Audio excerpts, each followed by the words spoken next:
വാർത്തകളിലേക്ക്. കാസർഗോഡ് പള്ളത്തടുക്കയിൽ വാഹനാപകടത്തിൽ 4 പേർ മരിച്ചു. സ്കൂൾ ബസും ഓട്ടോയും കൂട്ടിയിടിച്ചാണ് അപകടം. ഓട്ടോറിക്ഷയിൽ സഞ്ചരിച്ചവരാണ് മരിച്ചത്. വാർത്തകളുടെ വിവരങ്ങളുമായി ഷഫീഖ് നസറുള്ള ചേരുകയാണ്. ഷഫീഖ്, എപ്പോഴായിരുന്നു ഈ അപകടം? മരിച്ചവരെ കുറിച്ചുള്ള മറ്റു വിവരങ്ങൾ എന്തൊക്കെയാണ്?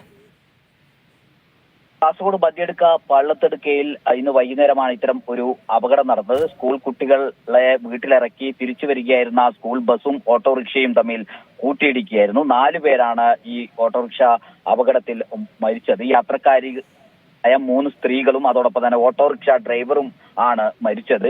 ഈ സംഭവ സ്ഥലത്ത് വെച്ച് തന്നെ 3 പേർ മരണപ്പെട്ടിരുന്നു. ഓട്ടോറിക്ഷ ഓടിച്ചിരുന്നത് എച്ച് അബ്ദുൾ റൌഫ് ആണ്. എച്ച് അബ്ദുൾ റൌഫ് ഇപ്പോൾ മൊഗ്രാൽ പുത്തൂരിലാണ് താമസിക്കുന്നത്.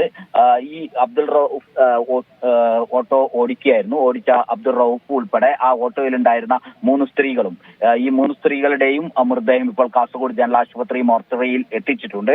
അല്പസമയത്തിനുള്ളിൽ 4ാമത്തെ മൃതദേഹവും കാസർഗോഡ് മോർച്ചറിയിലേക്ക് എത്തിക്കും. ഈ സംഭവം നടന്ന മൃതദേഹം പൂർണ്ണമായും ഓട്ടോറിക്ഷ തകർന്നു പോയിരുന്നു. അതിന്റെ മേൽഭാഗം പൂർണ്ണമായും തകർന്നു. ആ ഇടിയുടെ ആഘാതത്തിൽ പിന്നീട് മൃതദേഹം റോഡിൽ നിൽക്കുകയായിരുന്നു. ആ സംഭവ സമയത്ത് തന്നെ 3 പേർ മരിച്ചതായാണ് ദൃക്സാക്ഷികളിൽ നിന്ന് നമുക്ക് ലഭ്യമാവുന്ന വിവരം. സ്കൂൾ വിട്ടതിനു ശേഷം ഈ സ്കൂൾ കുട്ടികൾ അവരുടെ വീടുകളിൽ എത്തിച്ചു മടങ്ങുകയായിരുന്ന ഈ സ്കൂൾ ബസ്സാണ്, ഈ ഓട്ടോറിക്ഷയും സ്കൂൾ ബസ്സുമാണ് തമ്മിൽ കൂട്ടിയിടിച്ചത്. കാസർഗോഡ് ബദിയടുക്കയ്ക്ക് സമീപത്തുള്ള പള്ളത്തടുക്കയിൽ വെച്ചായിരുന്നു സംഭവം നടന്നത്.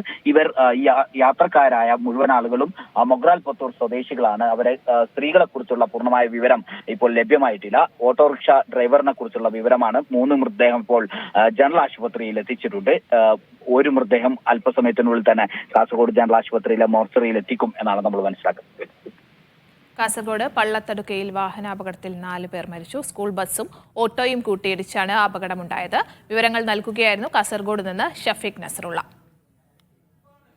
വരവിൽ കവിഞ്ഞ സ്വത്ത് സമ്പാദിച്ചു എന്ന പരാതിയിൽ സിപിഐ പത്തനംതിട്ട ജില്ലാ സെക്രട്ടറി AP ജയനോട് വിശദീകരണം തേടും. സിപിഐ സംസ്ഥാന എക്സിക്യൂട്ടീവിന്റേതാണ് തീരുമാനം. ജയനെതിരെ സിപിഐ വനിതാ നേതാവ് തന്നെയാണ് പരാതി നൽകിയത്. വിവരങ്ങളുമായി സേഫ് സെൻലാബ്ദുൻ ചേരുകയാണ്. സേഫ്, ഏത് സാഹചര്യത്തിലാണ് AP ജയനോട് വിശദീകരണം തേടിയത്?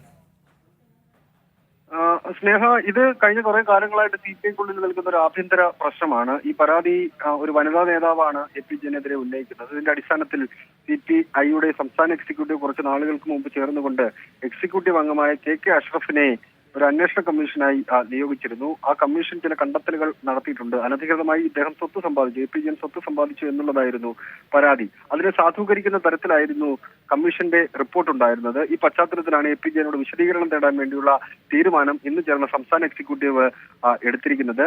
അത് CPI സംസ്ഥാന എക്സിക്യൂട്ടീവ് തീരുമാനമെടുക്കുമ്പോൾ തന്നെ നടപ്പാക്കേണ്ടത് AP ജയന്റെ ഘടകമായ സംസ്ഥാന കൗൺസിലാണ്. CPMന്റെ CPIയുടെ സംഘടനാ രീതി പ്രകാരം ഒരാൾ ഏത് ഘടകത്തിലാണോ ഉള്ളത് ആ ഘടകമാണ് ഇതുമായി ബന്ധപ്പെട്ട വിശദീകരണം ആവശ്യപ്പെടേണ്ടത്. അതുകൊണ്ട് നാളെ ചേരുന്ന CPIയുടെ സംസ്ഥാന കൗൺസിൽ യോഗത്തിൽ AP ജയനോട് വിശദീകരണം തേടാൻ വേണ്ടിയുള്ള തീരുമാനമാണ് എടുത്തിരിക്കുന്നത്. അത് നേരത്തെ സൂചിപ്പിച്ച പോലെ AK അഷ്റഫിന്റെ കമ്മീഷൻ റിപ്പോർട്ടിന്റെ അടിസ്ഥാനത്തിലാണ് വിശദീകരണം തേടുന്നത്. ആ റിപ്പോർട്ടിൽ വിശദീകരണം നൽകിയ ശേഷമായിരിക്കും അത് എന്ത് നടപടി സ്വീകരിക്കണമെന്ന കാര്യം പാർട്ടി നേതൃത്വം തീരുമാനിക്കും.